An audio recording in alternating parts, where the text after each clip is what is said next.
Welcome, Mr. Beswick. Is that the, correct way? Well, very seldom I've ever called Mister. Okay. Been called other things. Yeah.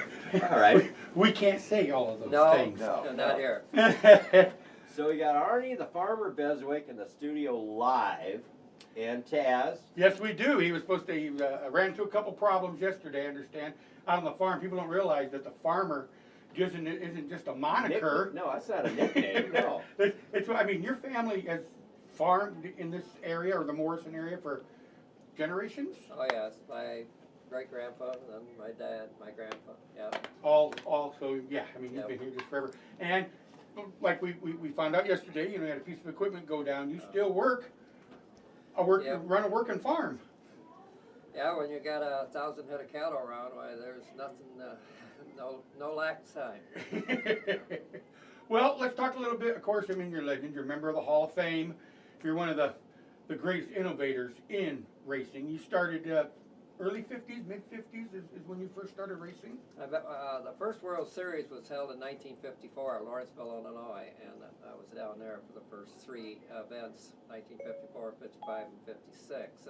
Before that, we had a track up in Half Day, Illinois, that was started by Annie and a couple other Chicago businessmen. It was an airport out there, kind of I think it was owned by the government, and but they would rent that facility until we got going too fast and no guardrails, so the government didn't think we belong there, I guess. And then I mean, and of course you're so well known. So then you were at the first World Series that actually ran at Cordova. I sure was, 1957. And you were back then running stock. I take it you were class racing. Yes, I was. I had a 54 Oldsmobile.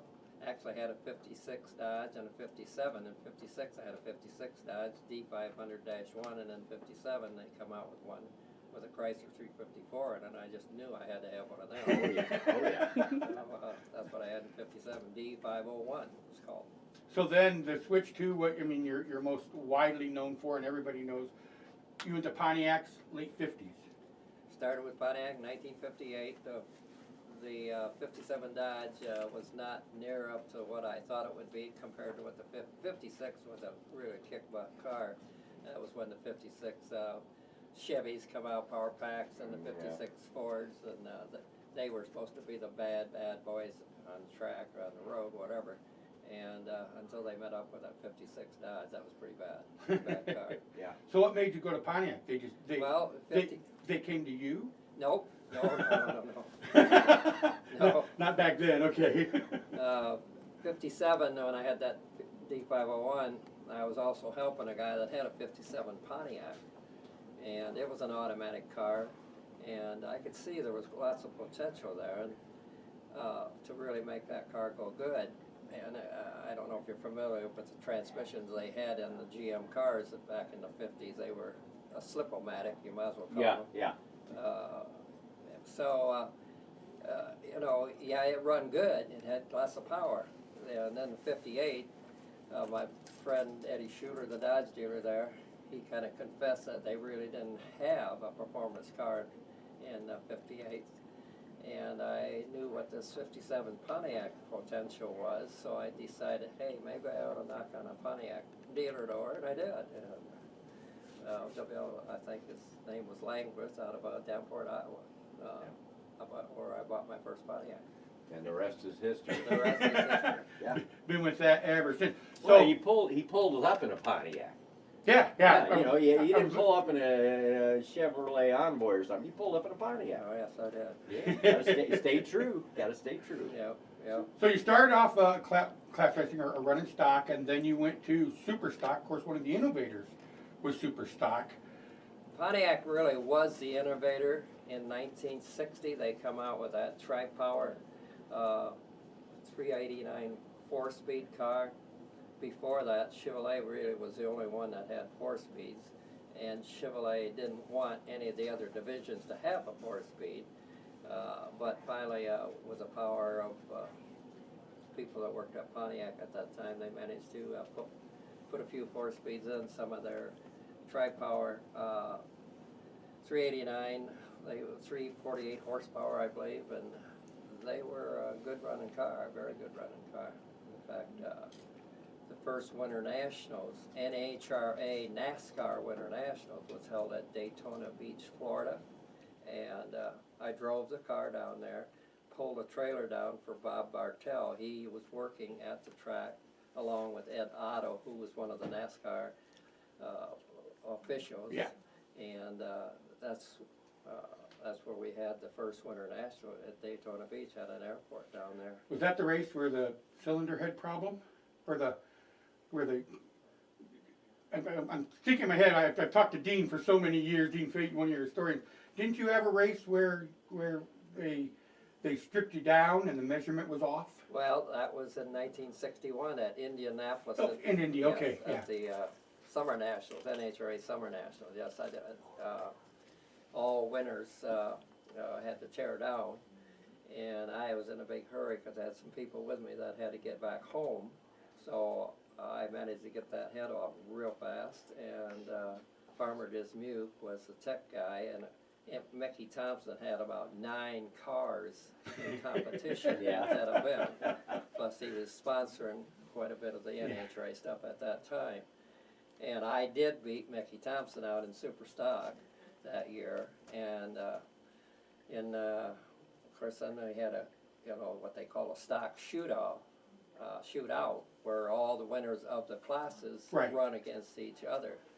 And Nicholson had won Ultra Stock that year, and he beat Hayden Prophet out in Ultra Stock. So Nicholson and I was kind of a marked individual when it come to teardowns, and I got the cylinder head off, and they claimed that I was a thousandths overboard. He was allowed 60.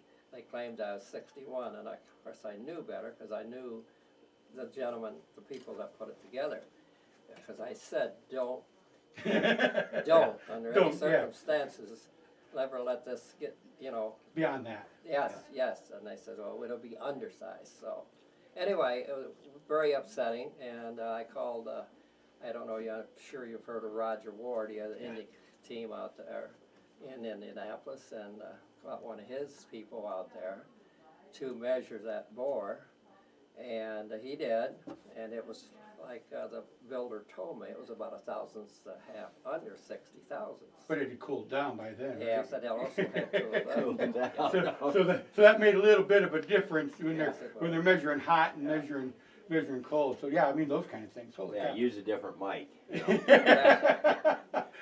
Go get the hot one so everything works out. Yeah. So you went from super stock and then into, it had so many different names, but there was factory experimental, and there was S factory experimental means it had a supercharger on it, or I mean there was, and then factory experimental, and we were just talking before you came in, broke off to funny car and pro mod. I mean it kind of went both directions eventually. Yes, it did. Yes, it did. But before you became really known for pro mod, you did funny car, but you never liked the name funny car. Oh, I didn't. Definitely not. Because in 1964, when I had my 64, what we called at that time the 64 GTO, that's when, if you was racing at that time was a super stock car or a factory experimental car, Chrysler and Ford was into racing and horsepower. They had a horsepower war amongst them. As you might know, GM had got out of racing in March of 1963 because, according to the government, and that the government claimed that GM had over 50-some% of the automotive market, so they pointed a finger at them and said, you actually have a monopoly on the car market, and we can't let that happen. And it's because they were building quality cars. Yeah, they were. Quality in that era, anyway. And Good choice of words there, Arnie. Good choice. in that era. In that era. I wouldn't want to say anything about them today because you wouldn't want to hear it. It wouldn't be nothing new to me, Arnie. So you went into, even though that's what they call it, funny car. So you had a supercharger on your, put a supercharger on your factory experimental car. That's right. it was basically a stock car. The only thing different about the car that I was racing, I got one of the very, very few, if not the only one, it actually had an aluminum front end. But everything else about the car was basically 100% stock, like anything else you'd buy at a dealer showroom. GTO. That's right, stock Yeah, tri-power, Yep, yep. 4-speed GTO. But because the tracks were allowing, and the Racing Association was kind of had an open book. Anything you come in with, Run what you brung. run what you brung deal. Yeah, and just bring enough so you saw all kinds of different combinations. Oh my God. Whether they were safe or they weren't, there was all kinds of different combinations. The and the track people were loving it, Oh, yeah. and especially the southern tracks and eastern tracks.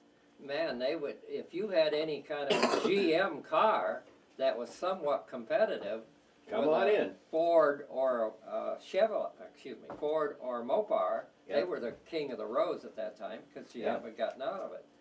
So, boy, if I would have had 5 or 6 or 10 cars probably, I could have kept them all busy because Oh, yeah. my car was pretty competitive with the latest stuff that Ford and Mopar was coming out with. So, my phone never quit ringing about, and they was offering decent money to come to run, and of course if you won, it was against your guarantee. You know, might have had a guarantee of $500, $1,000 to come to their event, and if you won, say 1,000, well, you still just got the 1,000, but it always paid the bills. Yeah. Wouldn't pay the bills now, I don't think, would it? No, not even close. So, that doesn't fill up the tank to even haul it down there. So. Not really. Well, I mean, and you know, I was talking. Of course, they haven't had the career that you've had, but I was talking last week. We talked to Jack Wyatt, and we also talked to Peanut a little bit, and asked them if they could remember all the tracks they ever been to, and they couldn't. So I'm sure it'd be almost impossible for you to remember all the different tracks over here. But you've probably pretty much covered everything, haven't you? From east to west, north to south, Canada, all over. I haven't been to every little podunk track, but I've been to a lot of them. And it was from east coast to west coast, north to the south. And of course the south is, and kind of the east coast is just full of run what you brung kind of tracks. Yeah. Run what you brung. And, Especially back in that day. oh boy. Now, were you the first one? Were you the innovator, or just one of the first cars when it came to actual flopper bodies, raising the body? Were you the first one that raised from the front end? And what was the advantage of that? Race. You mean, Yeah, no, your body. Didn't you have one of your cars where instead of lifting from the front, you lifted from the back? Yeah, really. I wasn't in favor of that when the car was being built. Romeo Palomini is out of Chicago. Don Schumacher had actually talked me into taking it there. He had also taken one there. And he says, Romeo will do you the quickest job, the best job, and it'll be engineered to do what you want it to do at the drag strip. And then he come up with this rear flip. I says, that don't even sound good. What do you mean? Well, I didn't win the battle. He made it a rear flip car that back end, you had to lift the back end up in order to work on anything. And it was just hard to get at the engine because the body wasn't high enough. Well, that was going to be my question. And on the rear flip, even the ones nowadays, you still got to get up under it to get to the motor. And I couldn't imagine on the front, on a front flip, just how in the hell you got to the motor? I mean, to make it easy for the driver to get out. Oh, definitely. Oh, definitely that. But how did you work on the car? It was a bitch. I mean, I'm sorry. It was That's quite all right. Very difficult. Very difficult. And finally, you know, if I had the help available, I would take the complete body off like they are doing today. Yeah. So I could get at it, but it had a bolt on a fixture that wasn't easy to get apart and to get it off.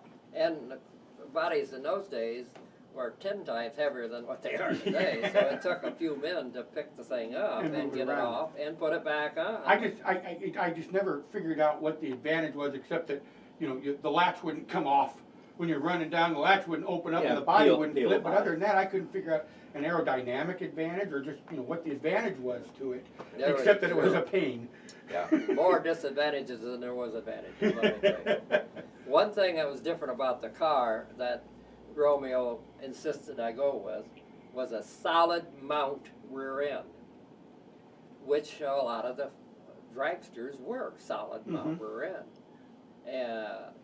And of course he was a great dragster builder, Right. dragster chassis builder, and he says this will be the winning combination.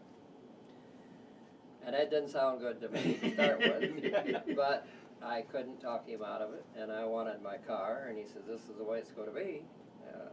And I hadn't made any arrangements with anybody else to build a car. So I got the car, and as you might know, or don't, Pontiac motors have a lot of low-end torque.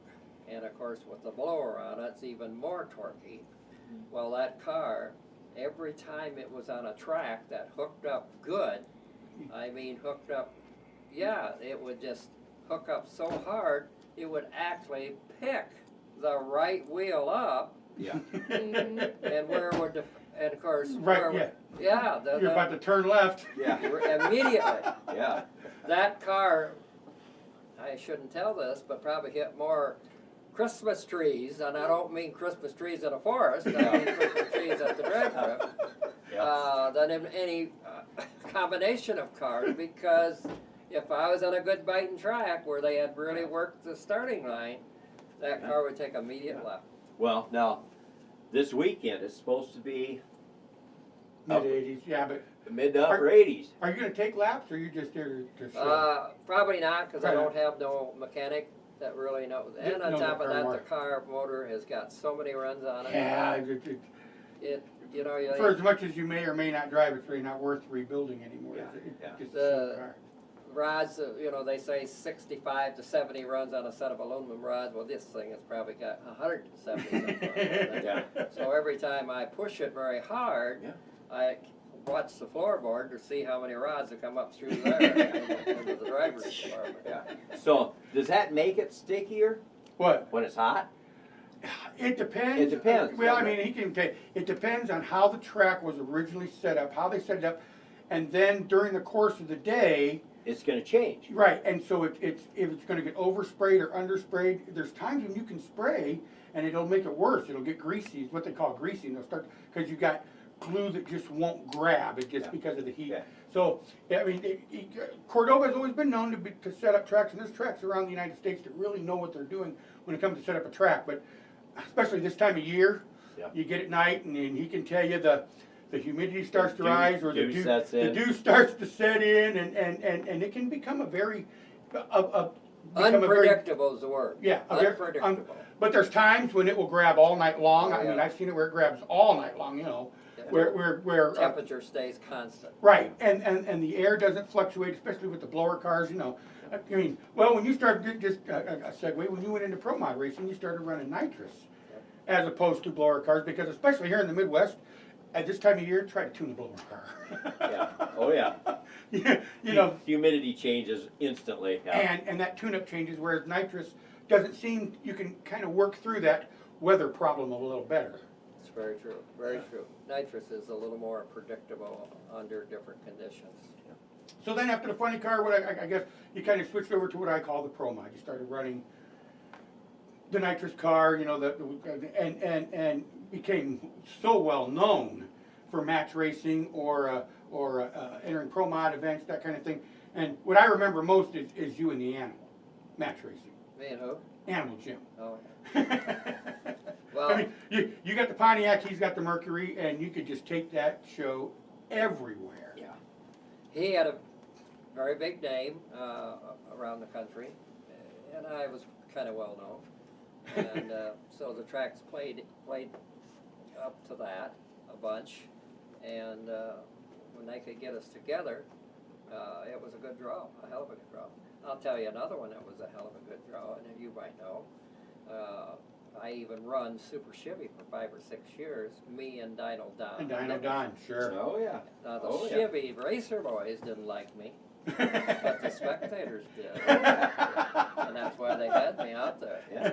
Well, The king of the burnout and the super backup. I mean, when at Cordova, when we used to train our new guys on the line, okay, Arnie's here. He's going to do a great big smoky burnout, and he's going to cover the full width of the lane when he does it, and then he's going to come back real fast. When he starts coming back, never take your eyes off him. And get over to the side. He's coming back fast. Yeah. And you, and we train guys. That was it. Here's your Arnie backup lesson. Yeah. Get the hell out of the way. I never like to keep people waiting, including my competition. Yeah. Most of the time I waited for them. I could tell a couple stories about you and animals. Yeah. I heard from both of you about the agreement. Hey, you wait, and oh no, you wait, and then they both treat each other on Oh, purpose. yeah. Yeah. I saw that happen more than once. Yeah. You gotta have fun. You know, you just gotta have fun sometimes, you know? Well, you got to give the announcers something to blow their Oh, horn oh about. yeah. Oh, now come on, it's usually Kettner that was talking then. Yeah. See, he blames everything on the announcers. My brother announces. It's always our fault. Oh well, yeah. So this year coming to you're already in the Drag Racing Hall of Fame, of course, down at Don's thing, Big Daddy's Hall of Fame, and this year now you're also going to be inducted into the Cordova Hall of Fame, which I think is You're a shoe-in, I think. yeah. Well, I mean, and you got quite a group going in with you. Big Daddy, Shirley, you, of course, Bob Bartell, Diamond Jim, late great Diamond Jim, Ron Colson, and Ron Leak, all going in too. That's a who's who of racing. Class of in the 18. Midwest. It's pretty good. Yeah. There it is. Yeah. Yeah, I've been inducted into several Hall of Fames, and of course the big one Right. is Yes. the International Oh yeah. Drag Racing Hall of Fame that Garlett started. Yeah. But it's backed by NHRA, so that makes that puts another big Sure. Check mark. Yeah. yes. Yeah. Well, and then you're the Grand Marshal.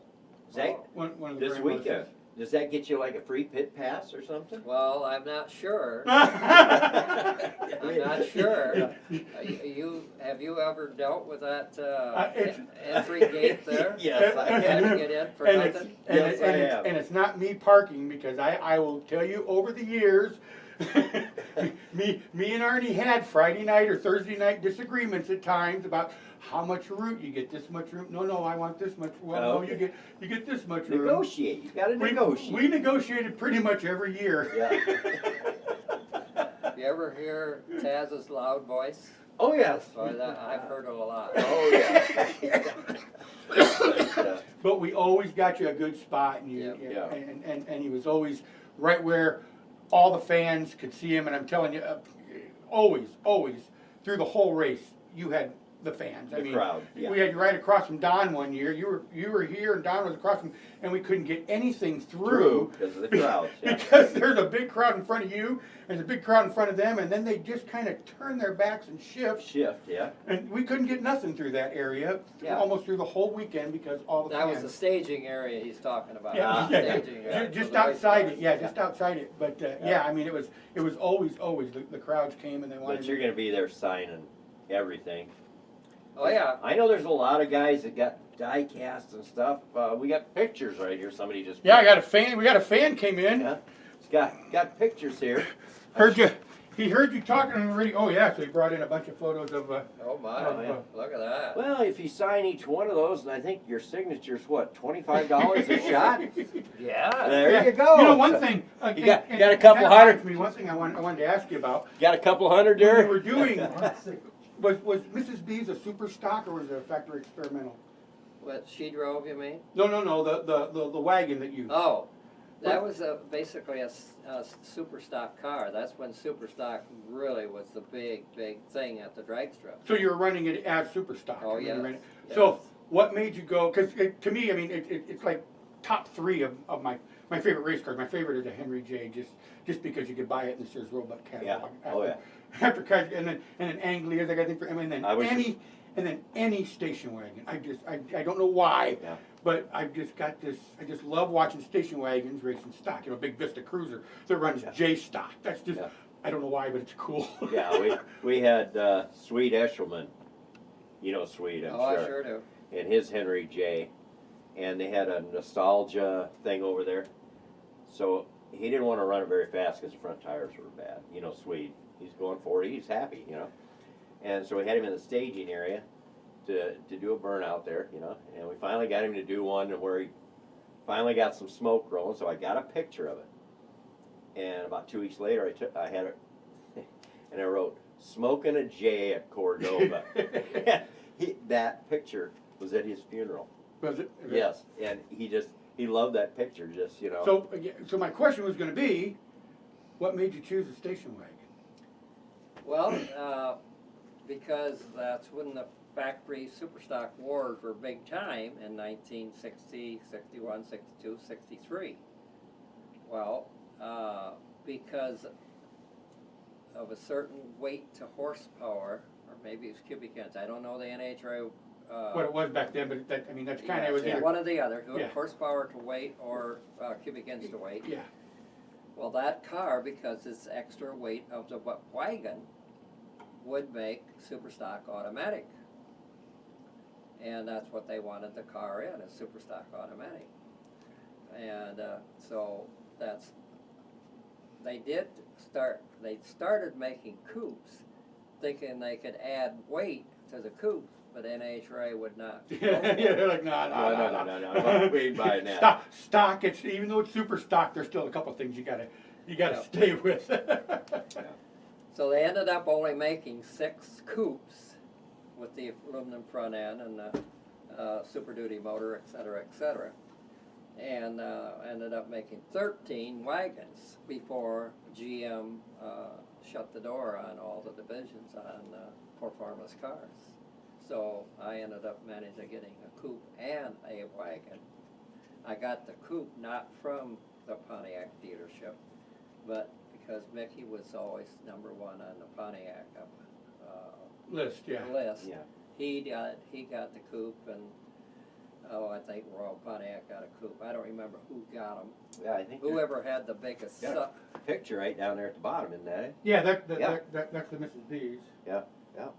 Anyway, so I ended up, when GM got out of racing, Mickey Thompson threw in the towel with GM Mhm. and went to Ford. Well, I managed to get Talk him into Pontiac to let me buy that car from Mickey Thompson. So that's how I got my coupe. It didn't come from a dealership like the wagon. The wagon come from a dealership. So coming up this weekend, like I said, you're going into the Hall of Fame here. You got a big group you're going with. This would make what the.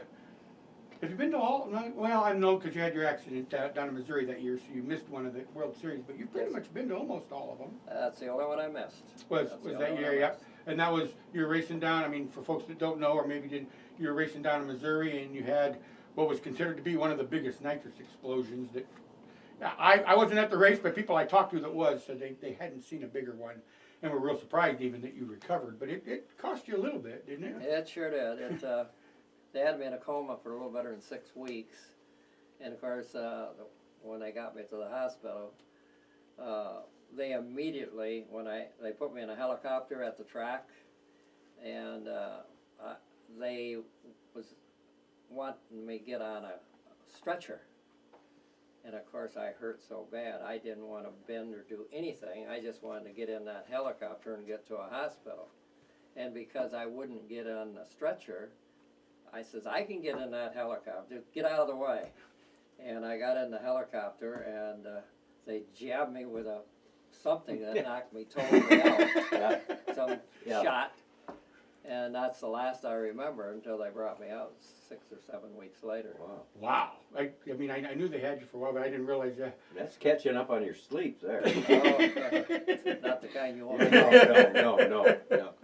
Definitely not. But then you did. I mean, after you recovered, you put the car back together. You did make some laps. I mean, you ran Animal Gym. I mean, you still did some racing. But now you have pretty much stepped back and haven't driven for. I haven't driven since last year, and mostly because the guy that worked on my car lived in Oswego. It's where I kept my car. Yeah. And he drove one of my cars. In fact, he has my '66 funny car. And I also let him drive the little '63 farmer car. Right. when they wanted those type of cars, why he'd drive that car. When they wanted a funny car, he'd drive the '66 funny car. Anyway, his mother passed away, and he inherited a bunch of money. So he ended up selling the garage in Oswego, and his wife always wanted to move to Tennessee, and they found a big, fancy place in Tennessee, and that's where they're at today. So you can't really blame them. No. So I lost my Mechanic, driver, yeah. Yeah, sure did, and have not put my fingers on the right one yet, and maybe, and of course, it gets more difficult every year, price-wise. Oh yeah, to be able to keep afford up with the be out on the road. It sure does. And so. So you're gonna be out there all weekend, or you're just gonna be there on Saturday, or? Oh no, I'll be there all weekend. You'll be there all weekend, so people can come up. I'm sure they got you a spot where you're gonna be, and they can come up and talk to you and sign autographs and take pictures and bench race and all those good things. Because like I said, you always every year had huge crowds. Last year, the line started at before noon, and it I never seen it quite like that. The line never quit until after about 1 o'clock in the morning. Makes for a long day, doesn't it? Long. and hungry day. And not that you're old, but you ain't as young as you used to be Yeah, either. you got to take a nap in there about 3 or 4, and revive. Well, that might have been nice, but I didn't see it possible. Not when the fans are involved. No. Well, and you've always been great. I was telling Tazz, we were down at that guy in Coal Valley, what's his name? He's got all the drag cars down there. Oh, Greg Mosley. Yeah, Greg Mosley. Yeah. And I was down there with my son. He was probably 9. And we were all standing outside, the car club was, and you came up. I got pictures of you. You just sat there and you were talking to him. And, of course, once you walked away, he goes, who was that? But it was so cool because you were talking to him about cars and stuff. He was just getting into cars and stuff. And he says, he was the coolest old guy I ever met, I said, that's Arnie, the farmer of Beswick. He's a drag racer. Oh, okay. And then he had to look all your stuff up, and I talked to him. But that was so cool that you're approachable like that. You're not, Well, you don't have to have a special door to walk in or anything like that. I tell the stories, that because I've had to deal with, that I've been yelled at by the best of them. Oh, yeah. I've had Arnie chew on me a little. I've had Shirley chew on me a little, and I've had big. Only when it is deserved. Yeah. Oh, and, yeah. Oh, yeah. Totally. And I've had Big light me up a couple of times, that kind of stuff. But then I see him at 1 o'clock in the morning or 2 o'clock in the morning, still standing there signing autographs, Yes. still taking pictures with the fans, still talking to the kids, and I'm like, okay, go ahead, chew my ass. Look what you're doing for the fans. Yeah. It's fine. That's what my shoulders are pretty big, and yeah. And most of the time I let them chew, and then I walk away. And I still ain't going to do what they ask, but okay. See, they feel better. They yelled at me. It's okay. Yeah. Oh, yeah. Got it out of their system. So your Grand Marshal, you're going to be driving around all day in a golf cart, just waving, doing the, I doubt that ever happen. Yeah. Because, there'll be enough people waiting at my souvenir table. Yeah. Oh, yeah. He'll have lines and lines and lines in front of people. So yeah, I thought maybe you were going to come up to Ron Weimer's show at Dairy Queen Sunday. You and Ron, I know, are pretty good buddies, and he always tries to get you up there, but there's usually something going on. So I did stop there at his last one, and if Yeah. you remember right, about the time I pulled in, the rain came. yes. And Bail out real quick. Yeah, Yeah. they did. Everybody bailed out Yeah, real quick. yeah. But, those show cars don't do so much in the rain. No, they don't. Yeah, No. I know some people pretty obsessive, man, and that one little drop, it's like, Oh, yeah. it's like it just took paint off. We can't be Yeah, wet. well, I know guys that will check the radar if there's a cloud between Des Moines and Chicago. That car is not going out of the garage. Yeah. And, it's like, well, it's never got wet. How do you wash it? Well, that's different. No, it's not different. So, but most of those brand new cars, they sat on lots and got wet, And, Oh, yeah. But boy, if there's a cloud between Des Moines and Chicago, they ain't going to that show. Nope. I was at a big show at St. Charles this past weekend, and a you know, there was a little bit of a chance of a rain, and I can't tell you how many cars stayed in a trailer. Oh, yeah. They wouldn't even bring them out of the trailer because of a threat. Yeah. And it Oh, never rained a drop on them. Oh, yeah. Yeah. Oh, well. Finally, they did. Yeah, so. Well, we appreciate you coming in. I'm sure you got a lot to do to get ready before the weekend, and we. That's the understatement. Yeah. Got to get that tractor fixed first, Well, right? that's right. Yeah. That's right. Cows are getting hungry. Yeah. Oh, that's. Yeah, that had to be fixed immediately. Yeah.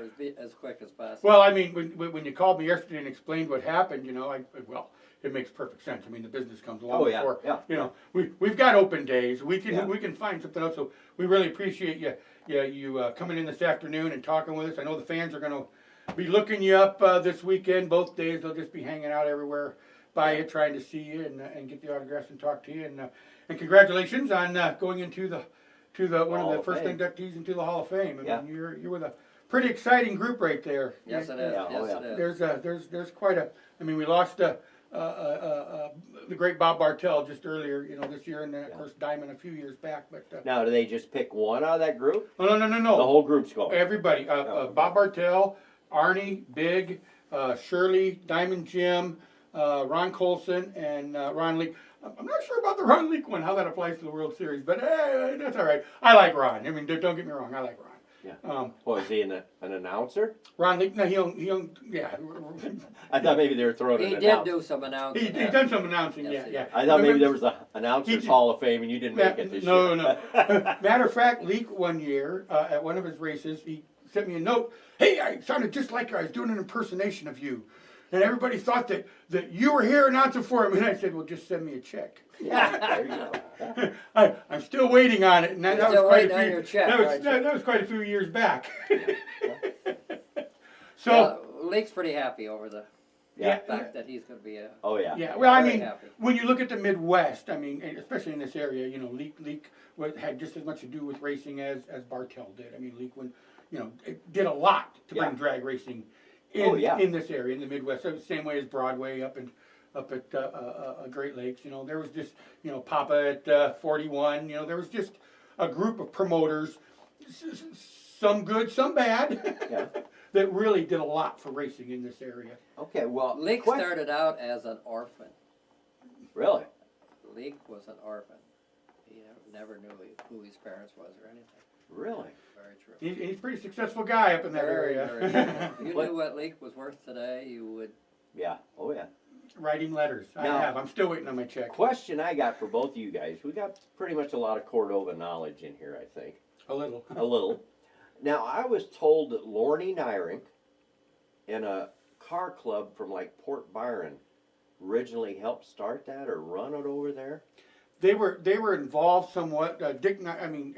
When You remember Lorne, don't you, Arnie? Yes. Yeah. and from Great car builder. the way I was told is how it worked out. There was an article in a newspaper Yeah. that said there was a drag strip being built, and Bob Bartell was named as one of the people involved, and he knew nothing about it. So when he read it in the dispatch, he thought, well, I guess I better go build a track. Yeah. And he But, did. but Lorne At never. least that's what he told me. And Yeah. when I asked him years ago, why Cordova? Why out in the middle of nowhere? And he said he could buy all the property off of one farmer, Yep. and he could lay the track out so the sun went down behind the driver. Yeah. And that was the only reason he bought out there. It was started with 4 individuals. It wasn't just Bob Bartell. It was his brother, and then a gentleman that owned Moline Engine, and then a policeman out of Davenport, Iowa. There was 4 individuals that actually put the money in to buy the property. Yeah. Yeah, well, Lorne was in a car club from Port Byron, the Rebel Rousers. Does I that? believe that's what it was called. Yeah. And they might have helped. Maybe they helped. They were run the probably track, some of the yeah. first ones that worked and Yeah, did yeah. that kind of stuff, I'm sure. You know, because Marty, his son, had told me about that and had articles, you know, about it and stuff. But There wasn't a lot of knowledge of how to lay the asphalt. Yeah. There was no rhyme and reason for rules, and no, you know, you didn't have to have such a thing as guardrails. There was no mandatory guardrail heights or any of that stuff at that Yeah. day. So you pretty much was on your own, whatever information you could come up with. good-looking gal with a handkerchief. Boy, Yeah. that would be a good start. Yeah. But of course, I mean, Cordova's been there for so long and went through all the, you know, the the flag starters, stoplights, Oh, 5 bulb trees, 4 bulb trees, no guardrails, a cable running through wooden, 10 or 15, 20 feet off the track. It was just kind of, and then steel guardrails all at the car. I mean, it's seen it all through the years, every change, yeah. you know. You go back in the 70s, and he can tell you, you know, where you got to the top end and you were running into the abyss. There was, you couldn't see down on the top end. You were driving blind down there. Cornfield and sand. Yep, at the end of the track it was Yeah. corn. Oh yeah. And there was a lot of us who went through that so-called shutdown area and got into the cornfields. Yeah. Hayfields, yes, we Got did. All those years ago. Well, we'll let you get back to work. I know you got a lot to do before the weekend, before you can get out there and get set up. We truly appreciate you coming in, being part of our yeah. World Series interview series. Tomorrow we got Colson coming in, and we'll talk to him a little bit. I got to do my best not to make fun of him. I just, at times I can't help myself. I've been around him and worked with him, not just racing, but worked with him and other things for so long. I just at times can't help myself. There's a lot of people that Wait, has that same problem around Mr. Colson. Yeah, I hope he's not listening, because that's how I do too. tomorrow- Ron, we're not making fun of you at all. Okay. No, not at all. He's a good guy. I like Yeah. Colson. So he'll be in tomorrow, and then Thursday we might have a surprise guest. Ooh. We might be able to finagle Larry Dixon over to talk about. it a little Oh, bit. there you go. So There we're you go. working on that. Again, we appreciate it. We surely do, and look forward to everybody seeing you this weekend. And thanks for coming in and talking to us. I sure appreciate the invite, Ah. Tazz, and the rest of you. I really thank you. Yeah. And I've always said, if I can put a smile on somebody's face, they put a lot bigger one on mine. There we Yeah. go. Well, Oh, thank yeah. you, sir. Yeah. And have fun this weekend. I know you're going to see the fans. You're going to have a good time Yeah. talking with everyone, and even Shirley. Yes, sir. I know she ain't listening. I can say that. All right. Thanks for coming in. You're welcome. All right. Well, why don't you